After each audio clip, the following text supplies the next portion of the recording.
due to the Russian attack, we have not been having access to stable electricity, which is why we're heavily reliant on mobile technology. Tens of thousands of doctors, nurses, pharmacists, and paramedics continue to work and save lives despite the fire, cold, and darkness.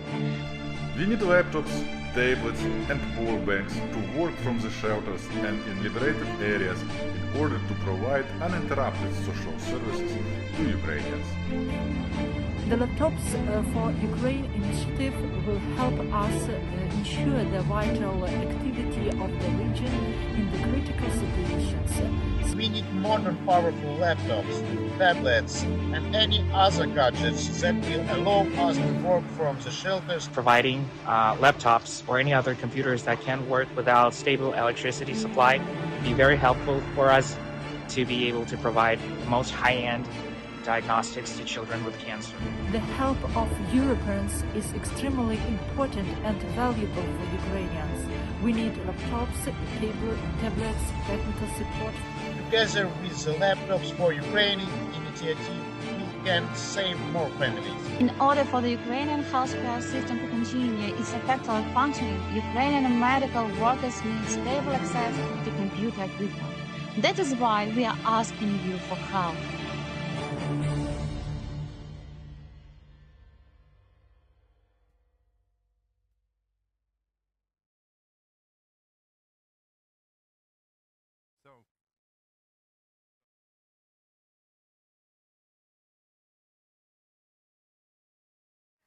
Yeah? Now you can hear me. Great, excellent. So that was the Laptops for Ukraine campaign, and we will come back to that in a second. And I know it's been a very long day, but just hold on a few more minutes because we have an excellent keynote coming up all the way from Ukraine, and I can't wait to introduce her to you. So this was the launch video for Laptops for Ukraine. Okay, and as we've discussed in many panels already today, the Russian invasion of Ukraine has been a hybrid war. A conventional attack with cyber attacks at the same time. And not only that, but they've been targeting ICT infrastructure, specifically cables, phone masts, anything that helps Ukrainians stay connected. And our members, Digital Europe members, I want to wind back a little bit 1 year here, stepped up from the very beginning, donating this equipment to Ukraine. All types of equipment that was needed. Tons, and software and expertise as well. Digital companies have been central to supporting Ukraine during this. I want to pick up on one thing which is very new and actually revolutionary about how the EU works in this, that the Ukraine war has pushed, and something that Digital Europe also pushed for.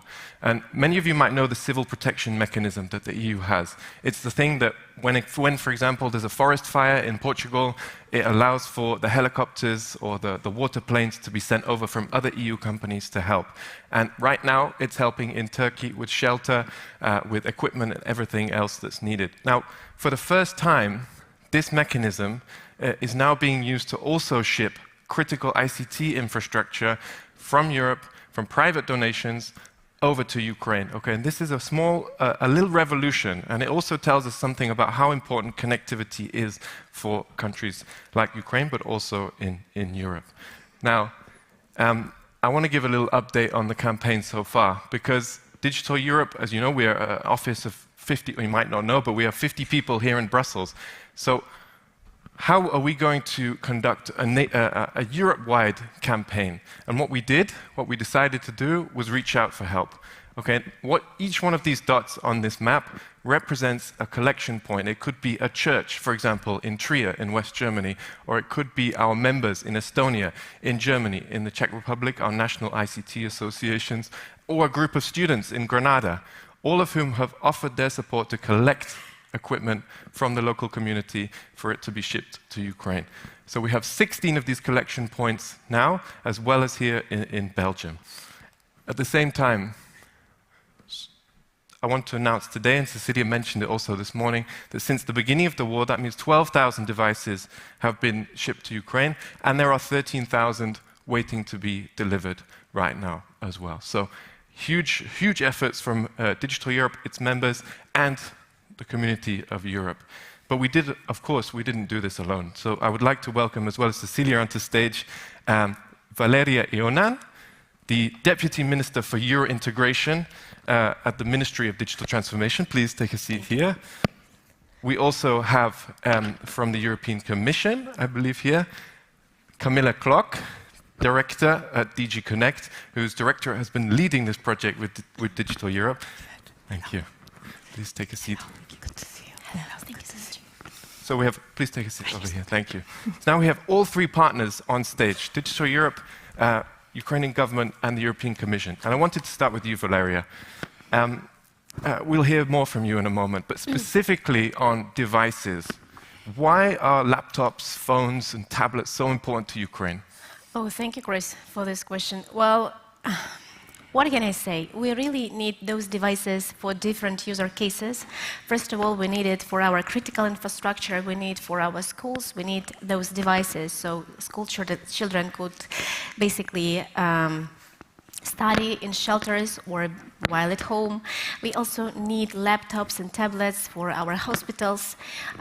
We need them for regional administrations. So the demand is huge. And with new attacks, with new Russian attacks to Ukraine, the demand is only growing. Also, it is important to mention that gadgets are super important for the occupied territories. And again, for public services, for education, for healthcare.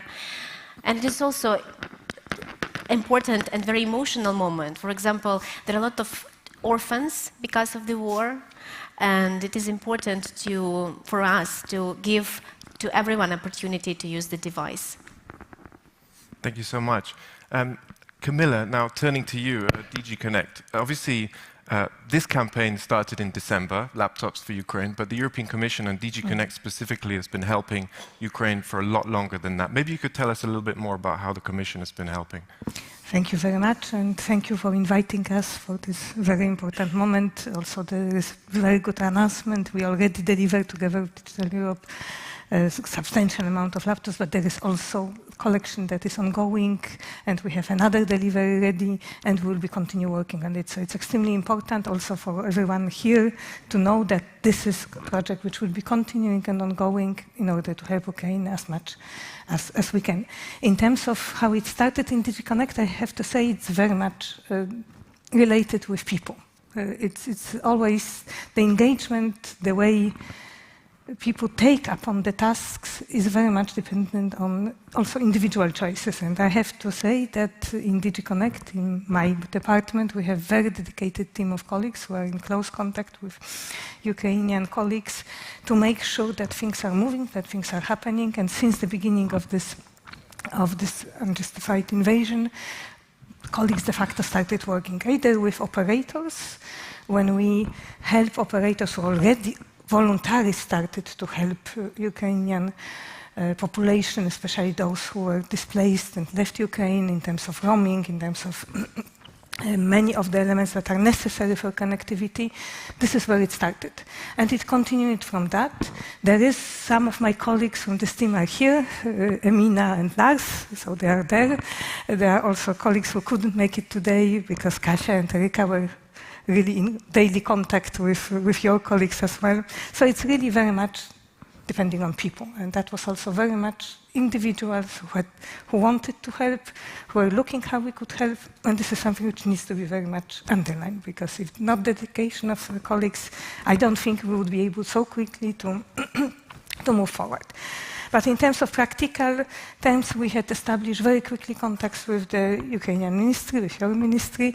We established contacts with regulators. We established contacts with operators, both on the European side and on Ukrainian side. And we start working almost days after the invasions started.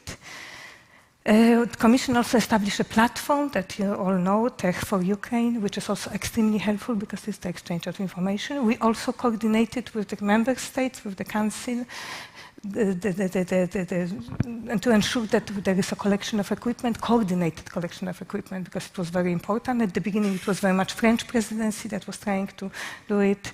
Then the Commission took over and helped with coordination in the long term. Of course, our big partner is DG ECHO. You know that they are very much involved. and they help with all the private donations to be shipped to Ukraine via specific channels, and also, of course, we use very much their mechanism, which is the Union Civil Protection Mechanism. So in short, the help, the organization has started very early in the process, given the difficult situation that Ukraine was put into because of this unjustified war. However, we are trying to do as much as we can. I think your initiative, which started in December last year, is really bringing very concrete results, very important also for Ukrainian people, because connectivity, possibility to connect, is absolutely essential and became one of these necessary matters that everybody needs. And I think this is something that will be very, for sure, trying to encourage, support, and continue working with you to make sure that more laptops, more equipment is donated for Ukraine, because they really need it. Thank you. Thank you, Camilla. And finally to you, Cecilia. We published today our thought leadership piece, The Digital Frontline, and public-private cooperation was all over that. I wonder, from your perspective, what has Ukraine showed us about how the public sector and the private sector can work together? Well, first of all, it shows that if we want to be safe and secure, we need to make sure that we include each other in peacetime and not wait until wartime. And second of all, I think it was, for me, as a leader of an industry association for all these great companies, I think the staff that is here and yourself would see me the first week of the war was extremely emotional for me. And I felt a huge responsibility of really using all the capabilities that we have. It became very clear that tech was not a sideshow. It's really at the heart of what we could do for the Ukrainians. And the Ukrainian government contacted me and asked, you know, they're bombing, they're cutting the cables, they're bombing our infrastructure. Can your members help? And yourself, thank you, Chris, and Normans and a lot of other staff members really stepped up. And we sent a letter to all the member states saying, listen, tech is not an emergency mechanism. They need our gear. You need to help us. So we started this basically a little bit like the grassroots organization, and sent the first shipments. And the Commission was listening, and now the emergency mechanism has changed, and now as an integrated part of this. So thank you so much for listening. I think for me, it's maybe one of the biggest achievements of this association and our members. And this has been the second thing we do. Now we're on laptops for Ukraine. Sure. And it's becoming, as long as this is ongoing, we are standing, and we have made a commitment as an organization to stand behind Ukraine. And I'm super proud of all our members, and to see what this industry basically can mobilize to help Ukraine and people in distress. Thank you so much, Cecilia. Right, now I would like to pass over to Valeriya for your keynote speech. Okay, thank you. You so much for joining us today, all the way from Ukraine. Thank you so much. Thank you. Thank you very much. Great.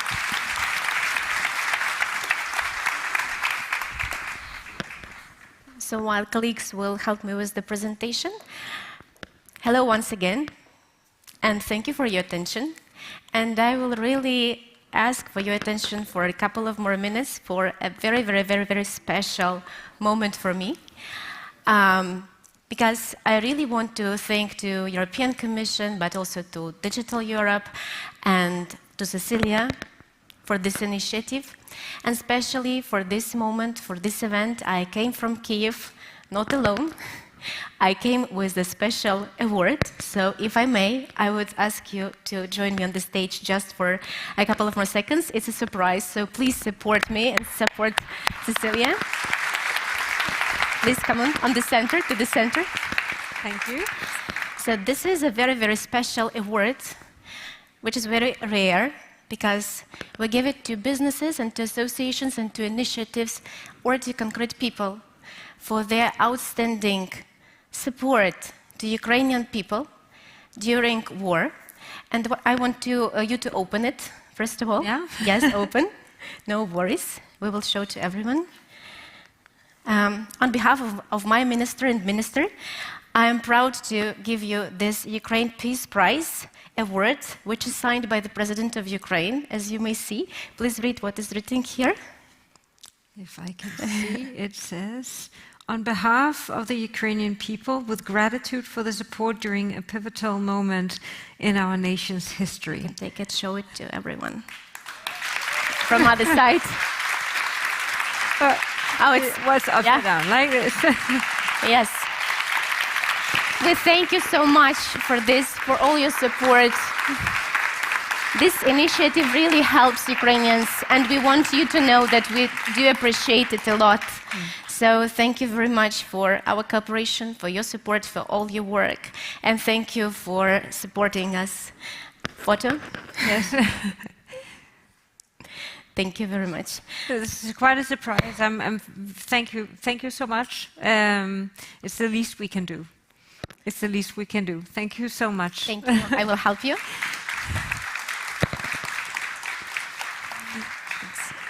Thank you so much. Thank you. Can I ask for the clicker? Here. Ah, it's here. Well, it's here. Let me try to do it. I will skip this and we'll start with the very beginning. So I see that it's the second part of the day and everyone looks tired. It's a big mission to make you fall in love and to show you what make you fall in love with digital transformation and to show you what really achievements could be done. And I'm very proud to tell you about the Ministry of Digital Transformation and what we are doing in Ukraine.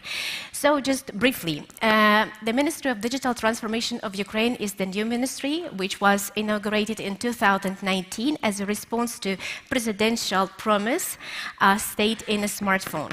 So our mission is to build the most convenient digital country in the world without bureaucracy, without corruption, and absolutely paperless and available for everyone.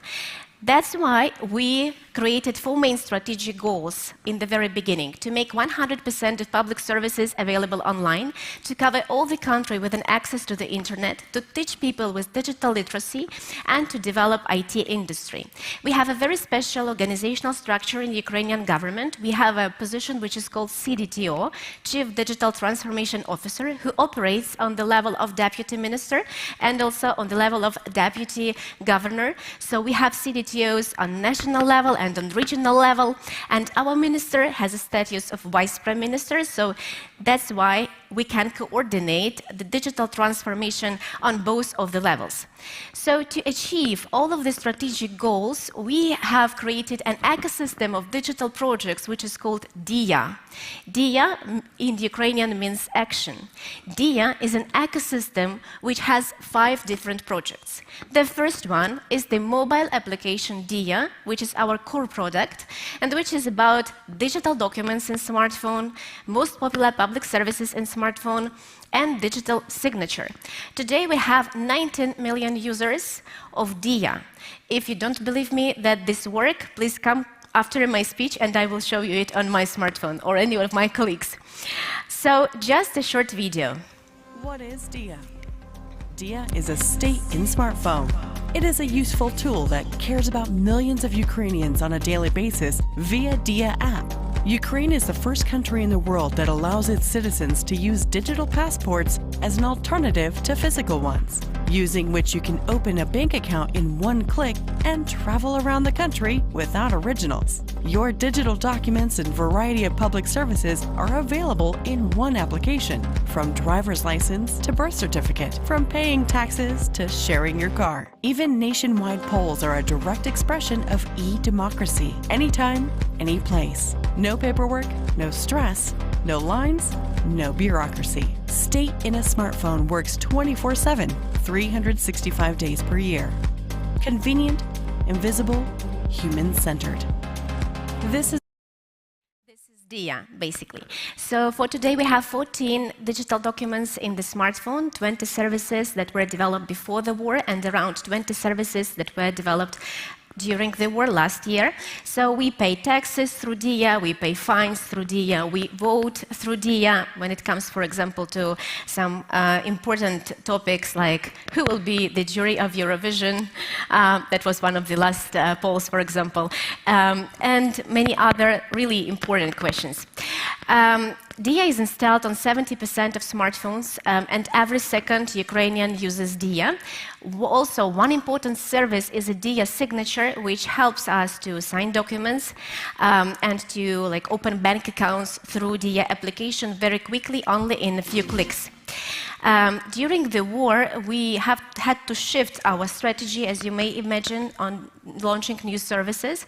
So, because we had to react on the demands that we have seen. So, for example, during last year, we have launched such services as the IDP status, which is internally displaced person status, social financial assistance to IDP, application on damaged property, DIA TV and DIA radio. It was super important to give an opportunity for people to have an access to truthful news while being in shelter, while there is an air alert, for example.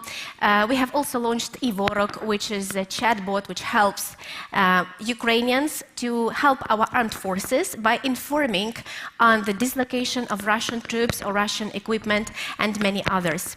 By the end of this year, we plan 100 of public services to be online in DIA or on state portal DIA.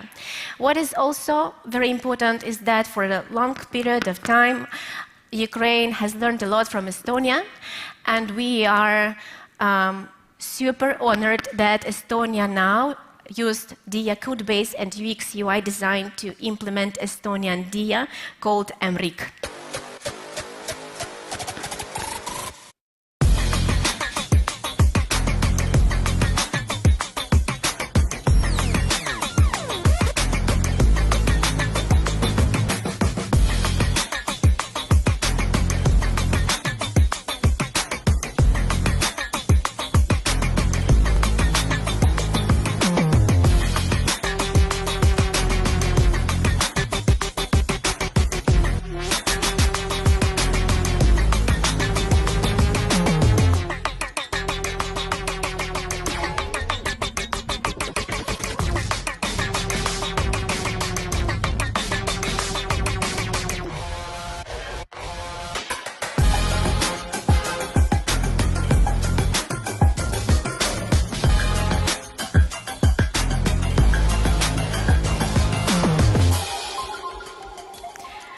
Today, we are ready to share our top-notch GovTech solutions with the world in regards to DIA applications or to other projects of DIA ecosystem, and a little bit more about them. Another project of DIA ecosystem is DIA Education, which is a platform for the development of digital literacy, because when you are building a digital state, it is important to have the necessary level of digital culture, and it is important so citizens could have at least basic level of digital literacy to use all the services and benefits that government is creating for them.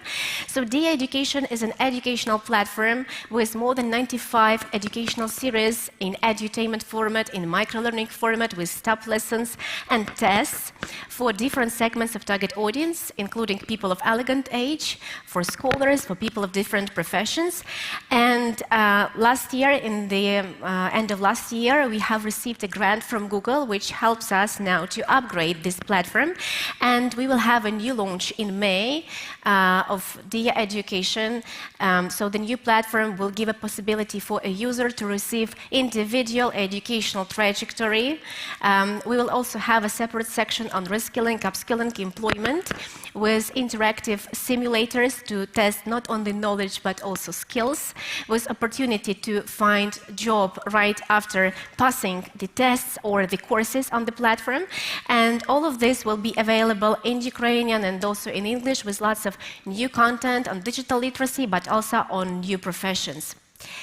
Another project of the ecosystem is a DIA Business, which is the project on the development of SMEs, which has two components. The first one is one-stop shop for future and existing entrepreneurs, where you could find everything if you want to start your business or run your business, starting from free consulting on 70 different topics, marketplace of financial products, impact investment platform, expert section, like you name it, you will definitely find it on the business platform. And the second component is the network of offline hubs for entrepreneurs, which are working in 11 cities of Ukraine and one in Warsaw, which helps Ukrainian entrepreneurs to meet each other, to get education, to find some new opportunities for export, partnership, cooperation, investment, and so on. And the last but not the least project of a DIA ecosystem is DIA City, which is a virtual business country or special tax and economic regime for IT companies. We started this project 2 weeks before the Russian invasion to Ukraine last year. And today we have more than 450 residents, and among them are such companies as Visa, Revolut, and many others. During the war, our priorities has changed a lot, and of course, one of the priorities for us right now is military tech. So we pay a lot of attention to this topic. We help our startups to develop in this direction. Plus, we have our own project, which is called Army of Drones. We need drones. That's why we ask our partners to support us. And now you will see a short video. This is our minister. He's saying that thanks to your support, we could buy drones, and if they will be in the sky at the same moment, it will look like this. Дякую за вашу долученість до проекту «Армія дронів». Якби всі дрони, які ми придбали завдяки вашій допомозі, одночасно злетіли б в небо, це виглядало ось так.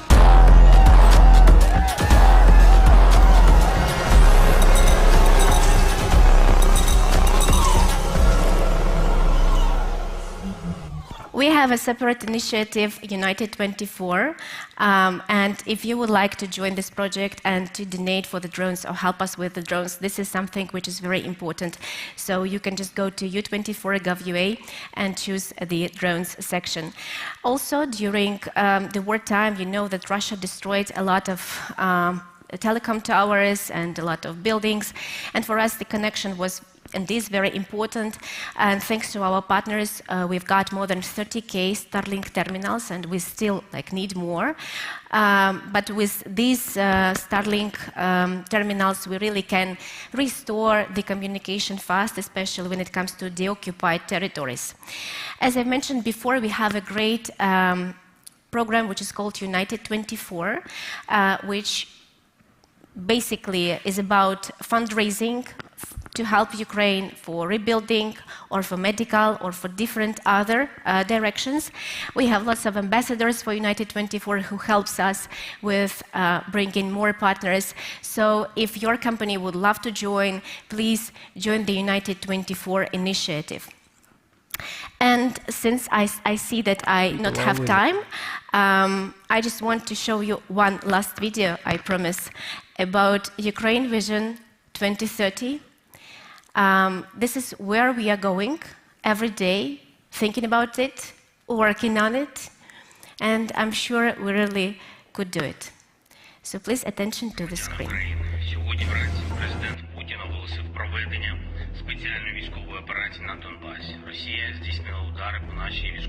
Let's look 8 years ahead. 2030. The history of the new Ukraine is studied all over the globe. Why? Because Ukraine became the most digital and convenient country in the world. Scripts have replaced bureaucrats. 500,000 former public servants are successfully integrated in the new economy. No more red tape, but paperless. No more banknotes, but cashless. Yes, we became the first country to abandon paper money. Ukraine now has the best tax system for the IT industry and the most affordable e-residency. Thanks to Ukrainian engineers and programmers, the R&D centers of the world's top technology companies operate successfully, and Ukraine ranks first in the world by the number of startups per capita. Ukrainian courts are guided by artificial intelligence, and all notarial acts take place online. Ukrainian customs is fully automatic and the fastest in the world. Customs clearance and car registration can now be done in 3 clicks from your smartphone. Because of war and internal migration, we have built the most flexible and modern digital education. Brave military and civilians get quality treatment with modern remote monitoring and e-health systems. Ukraine also has the most effective cyber defense in the world. After the horrors of 2022, Ukraine focused on security systems. Now every production facility has its air defense system, and the sleep of Ukrainians is protected by an ultra-modern Iron Dome. The Ukrainian government is digital, more like an IT company in terms of the efficiency of implementing decisions, and one can register a land plot, start construction, open a business or get a license, and register a car or real estate from a smartphone, automatically, in 1 click. Ukraine is the freest and digital. This is all because international partners and the world's leading technology companies supported the Digital for Freedom initiative and united to help Ukraine recover through digitalization. Building a new Ukraine together, free and the fastest, brave and digital. I hope I managed to make you fall in love with digital transformation, Dia. And thank you. And Ukraine, these are my contacts. Please contact me if you have any kind of ideas for projects. We are very open, and really it's a privilege to be here today. So thank you so much for your time, for your attention, and for Cecilia for this kind invitation to be You're not off the hook, and why I was so puzzled is actually because I have something for you to receive. So this is turning into a gift party, but and I think with this video it tells exactly why this is the right country, the right people to give this award to. We give this award every year to somebody who has done an outstanding job on digital, who shows outstanding leadership, and putting digital and leadership together in a vision like this, I mean, that's maybe the most bold that I ever seen, and I don't think even a company could come up with that. And this is actually a country.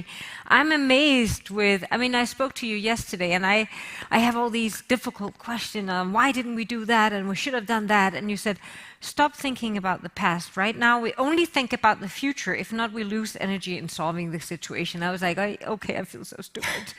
It's like, you're so right. And I want to pass you the Masters of Digital Award 2023 for, it is entitled and engraved for President Zelensky and the people of Ukraine. And you can tell him that he also receives it for choosing leaders like you. I hope that we can live up to your vision soon in Europe, and not only in the rest of Europe, not only Ukraine. And we are looking so much forward to get you on board, like as a full member in EU. So with that, please receive the Digital Award. Thank you very much. Thank you for everything. Thank you. Give her a big hand. Come on. Yeah. Thank you. Up. Thank you. Yeah. Thank you very much.